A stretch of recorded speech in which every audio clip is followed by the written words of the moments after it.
Yeah. Excellent performance last night, Scott. Well done. The rescheduling issue didn't seem to be a problem for you, but I was just wondering whether it will be a problem on Saturday. Chelsea have got an extra day for this game to prepare, and you, of course, invested so much last night, only a couple of days to prepare. What do you think? Well, I think it's always a concern. I think that's going to be a concern for large parts of the season, really, for not just for us, for a lot of teams. And of course, when you're a team like us and squad depth is probably not as big as some others, then maybe that'd be the case. But I said last night it was a big ask for the players. There's going to be another big ask now come Saturday, which is a quick turnaround, but one which we're prepared for. Physically, we're prepared for, and we'll give it another go and show our quality again, hopefully again. It felt like the only thing you didn't get right last night was the goal celebration, because there's obviously some concern right now about the hugs, the kisses, the handshakes and the high fives, and the Premier League want to talk to the players and managers. I mean, how realistic is it for you and the guys to stop this kind of thing, do you think? Well, look, it's definitely something which I think we all need to understand, and it's something which we probably need to, or everyone's trying to address. These are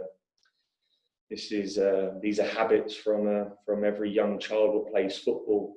One thing you want to do is score a goal, and what you've been used to doing is celebrating. A new rule has just come in, as in it's literally just now that players obviously are reminded that can't take place, and I think we all understand the vision of that, and rightly so.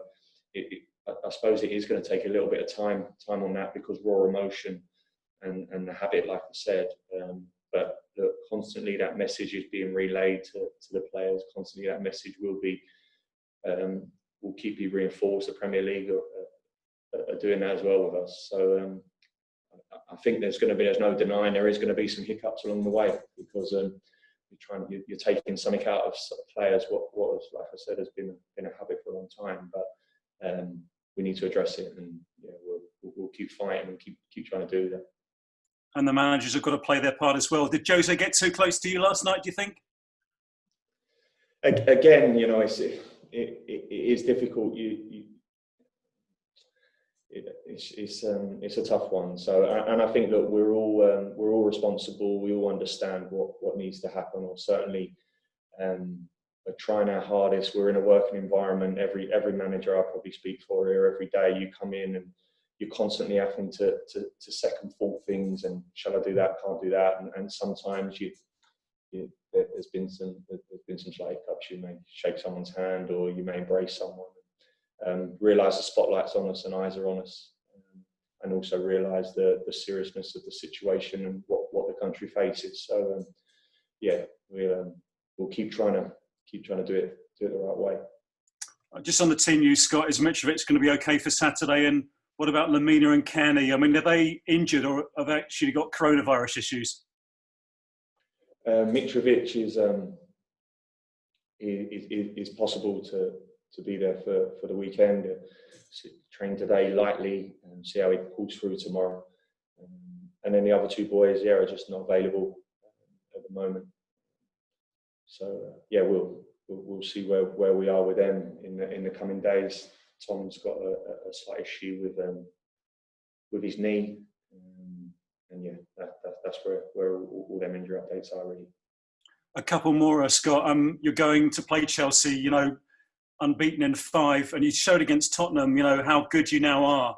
I mean, you must be confident of doing something against Chelsea, given your recent form. Yeah, look, I felt last night we played exceptionally well. I said that after, under tough circumstances from our point of view. But I thought in terms of the quality we showed and the quality we have shown over the last few games breeds a lot of confidence. And to go unbeaten in this division for a team like us over a sustained period of time now against some very good opposition shows how far we've come. No denying that the weekend's another massive task for us, and a big challenge, because Frank and Chelsea and the quality they possess, they can hurt you, and it's a tough game for us. So we'll need to bring the same qualities, we'll need to bring the same passion and everything else that comes with that, but also our qualities as well to cause them an upset and cause some problems. And just finally on Ruben Loftus-Cheek, obviously he can't play in this one, but is he showing Chelsea what they're missing, do you think? I thought he was exceptional last night. I thought he was top. A player that I think we all understand. I think everyone, certainly I do when I brought him into the football club, the quality he has, and not played a lot of football for some time. And I think last night and over the last few weeks, seeing a player with not just massive potential, because I think that word's been surrounded with Ruben for some time. Potential. I think you're seeing every bit of a top player and a Chelsea player, and that's something which is we're pleased to have him amongst us, really, and hopefully he keeps performing and keeps getting better. Thanks, Scott. Cheers. Thank you, Jeremy. Can we go to Premier League Productions, Mark Scott, please? Hi, Scott. First of all, what has changed recently? I mean, over the last 6 games or so, with the way that you have turned things around. Obviously, the season didn't start so well, but at the moment, you're really tough to beat. You've had some good results. What's the main thing that you think has changed within your team? Well, yeah, look, I think we've changed tactically a little bit. Our shape has changed a little bit. We found work tirelessly in throughout the season and come up with something and drilled that and the players look comfortable in that. But it's been work and it's been time, Mark, as well. This team came fourth last year in the Championship, had a really, really quick turnaround to get into this Premier League, and a lot of players players last year as well, first time playing in the Premier League. There ain't no magic wand. It's hard work on the training field. It's drilling the team. It's getting the messages across. It's a group of players wanting to work tirelessly hard to improve and get better. And you're probably seeing the rewards of that. And that ultimately, as much as all the good work and the hard work the players have put in, is time. It's time, and obviously that's been the main driver. And of course, the quality, the way we play. I think we've been more dynamic. I think we look a real threat in every aspect of our game. We've improved, and I think overall as a team, I think we tick a lot of boxes, and that's pleasing, really. Still loads of levels to go. Do I still think that we can improve a lot more? For sure, I do, and we need to maintain that really and keep pushing on. How much satisfaction do you take personally as a manager from turning things around like that, sticking to your guns, keeping your faith? Because obviously the Premier League is an unforgiving place, especially for a manager who doesn't have maybe as much experience as some of the others in the top division. Not really. I think, satisfaction comes with results. Satisfaction comes from not proving other people any different. Satisfaction comes from seeing my team progress and seeing them do well. So yeah, of course, from that element, there's a large satisfaction. Pleased that the team are put themselves. I always see where the team were. I see where we needed to improve. I see where we needed to develop. I see where our flaws were. And I'm glad that I've got a group of players who also see that as well. And sometimes it's very easy to turn a page or rip the page up and start again or go on to something new. It's the world we live in, probably. But that wasn't the case. I think all of us here have tried to create something and tried to build something, stuck to what we believe in. And the players have really took on board that and moving in the right direction. Looking at the table at the moment, people would have Chelsea down as strong favourites for the game. But given the sort of bit of momentum you've built up and then being in a bit of a sticky patch, it's not so clear cut. Is it a good time for you to be playing them? Well, it's a good time for us to be playing any team, to be honest with you. I feel like that. I feel we're in a good place. I feel like confidence is high in the squad. I feel like there's a group of players here that are starting to feel their worth in this division, really. So, look, a tough game, like you said, against an exceptionally good team in Chelsea and Frank's team. But in saying that, we're in a good place. Saturday, we'll go and give them a game and hopefully try and get something out of it. We approach every game like that. No matter what the challenge and the task we face, it's always one which we're looking to try and put our stamp on the game and try and get something out of it. But Frank himself has said that Chelsea are in a bit of a tough place at the moment. So I guess that means there are weaknesses that you can exploit if they are going through a bit of a sticky patch, in his own word. Well, of course, yeah. Like anything. Same with probably Spurs a little bit, see on a run and a patch of games like all teams will be out throughout this year. We'll certainly hit that patch, no doubt. At some point, we hit it early on, and we'll come across that in the way the league is this year and the situations it is. That's exactly how it is. I think firstly, no matter what, I think I do know is that if we approach this game like we have approached games, and we show our quality, like we've shown it, then I think we can give anyone a good run and a good game. So hoping that will be the case on Saturday. And just finally from me, looking at the table as a whole, I know Brighton's coming up in a few games' time, but you've closed the gap on them. You've got a few games in hand on them. Some people are writing Fulham off as relegation certainties earlier on in the season. Almost at the halfway stage, you could be out of it in a couple of weeks' time. Could be. I mean, I didn't probably take much notice of the stuff what was being said at the start, and I'm probably not there now at the moment. I don't really take too much focus in the league table. For me, it's about progression. It's about a squad keeping to move forward. It's about developing a team here that I know can win football matches, and if we can do that, I know that we'll be okay.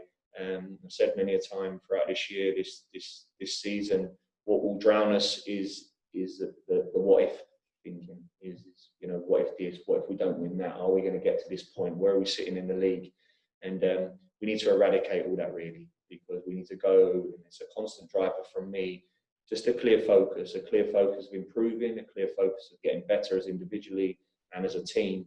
And if that's our main focus, I feel that we'll be on the right path, and we'll see at the end of the season, or 5 games to go, or 3 games to go, or 10 games to go, whenever that time may be, that then you start looking at between now and then. Let's just have this focus, which is to improve and get better. Thanks, Scott. Cheers, Mark. Thank you. Thanks, Mark. We'll finish the broadcast section with James Savundra of TalkSport, please. Hi, Scott. How's it going? Hi, James. All good. Thank you. Scott, when you look at the side that you picked yesterday, only 3 of those players were actually here last season, but the team spirit seems to be pretty impressive, and you saw that last night. I just wonder, how have you been able to create that? Because you've not been able to do the team bonding sessions of old, and things have been very different with all the protocols that are in place. Well, I think that probably just comes with the environment set from last year, and the culture and the environment which you set at a football club makes it very easy that players when new players come into it, they quickly understand and they quickly feel very comfortable in the surroundings, and they can pick up exactly where it is. So, of course, for me, the most important thing at any football club and the main driver is exactly that, a culture, because that gives you that's one of your core foundations, that gives you a chance to build good teams and strong teams. So as much as it's been difficult, like you said, because you can't interact as closely as you want. Team meetings are 2 or 3 meetings with only groups of 7 or 6 players.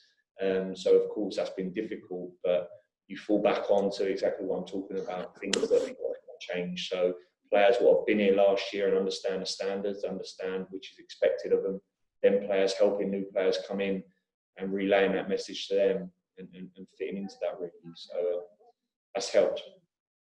And despite the fact that you are still 18th in the table, I guess the run of results and performances that you've had mean that the atmosphere around the club isn't what you'd expect from a team in that position in the ladder. No, definitely not. Definitely not. And, we are where we are this year. I've said it many times. We will be in and around this position for probably the majority of the year. I said that at the start of the season before any ball was kicked. And we need to be comfortable with that. We need to be very, very comfortable being in and around where we are and not let that drown us down, or certainly not let that affect our mindset or our ability to keep wanting to get better and keep wanting to improve. I've been involved in relegation teams, and you often find you get to a point 15 games in and you're sitting second for bottom of the league. You don't want to look at the league table, and you don't want that thought of, if we lose this game, if we don't lose that, is all what if moments. And we need to stay single-minded, a single focus really. So it's a good buzz around the place. We're moving in the right direction, and that breeds confidence and gives us confidence, and we need to maintain that really.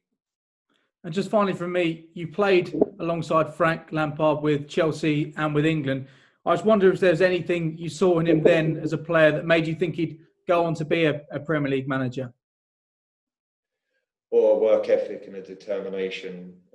Frank, massive respect for Frank as a footballer and the player he was, and I was privileged enough to play with him. But probably more respect for a guy what had unbelievable work ethic, drove every day in terms of his craft and wanted to get better, and a single-mindedness about him that got him the career he got. So with them foundations and them sort of abilities, I always knew that if that was a thing he wanted to go into in terms of management, that he'd be successful, because with them values, and you've always got a chance, really. So it doesn't surprise me that he goes to Derby and he does well, and then obviously gets a Chelsea job under tight restrictions last year in terms of what they had to go through, and done an incredible job, really. So and the same this year, really. So yeah, that didn't surprise me whatsoever.